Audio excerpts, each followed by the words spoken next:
हर हर महादेव, श्री शिवाय नमस्तुभ्यम। फिर से स्वागत है मेरे यूट्यूब चैनल अहिल्या की दुनिया में। और आज हम पुरुषोत्तम मास की महत्तम कथा अध्याय पंचम सुनेंगे। आप इस कथा को जरूर सुने।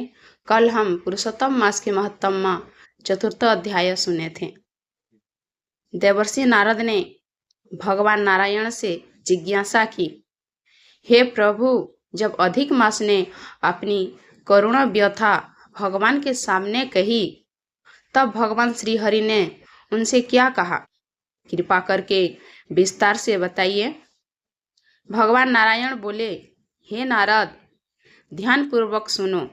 जब अधिक मास अत्यंत दुखी होकर भगवान के चरणों में गिर पड़ा और मूर्छित हो गया, तब भगवान के संकेत से गरुड़ उसे अपने पंखों से हवा करने लगे।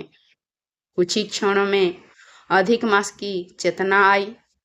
वो पुनः विलाप करते हुए बोला, हे प्रभु, मेरी रक्षा कीजिए, मैं आपकी शरण में आया हूँ।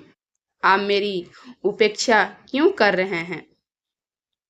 उसकी करुण पुकार सुनकर भगवान विष्णु दयालु हो उठे। उन्होंने स्नेह से कहा, हे वत्स, उठो, धैर्य रखो, शोक मत करो, तुम्हारा दुख अब दूर होगा। यह कहकर भगवान कुछ क्षण विचार में डूब गए और फिर बोले, हे प्रिय, अब तुम मेरे साथ चलो। मैं तुम्हें उस दिव्य लोक में ले चलता हूँ जहाँ स्वयं भगवान श्री कृष्ण पुरुषोत्तम निवास करते हैं। वहीं तुम्हारे दुख का निवारण करेंगे। इसके बाद भगवान विष्णु अधिक मास का हाथ पकड़कर उसे गोलोक ले गए।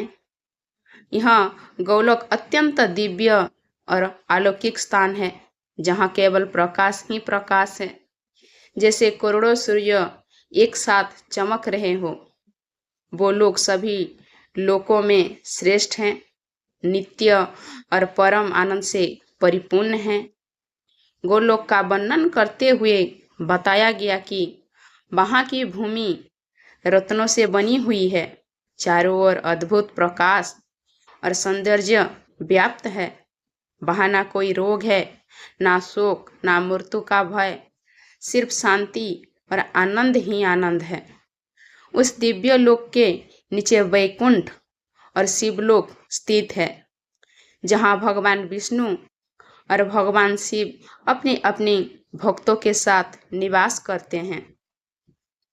गोलोक के भीतर एक अद्भुत ज्योति विराजमान है, जो परमानंद का स्रोत है। उसी ज्योति के मध्य में भगवान श्री कृष्ण का दिव्य स्वरूप प्रकट होता है। उनका रूप अत्यंत मनोहर है। श्याम वर्ण, कमल के समान नेत्र, मधुर मुस्कान, हाथ में मुरली, पीताम्बर धारण किए हुए, वनमाला से सुशोभित। उनके मुख की आभा करोड़ों चंद्रमा के समान शीतल और आकर्षक है। भगवान श्री कृष्ण वहाँ राममंडल के मध्य विराजमान हैं।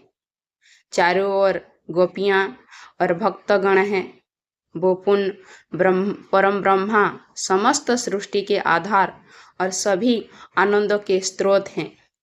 वो भक्तों पर असीम कृपा करने वाले, निस्पृह, निर्विकार और सर्वशक्तिमान हैं।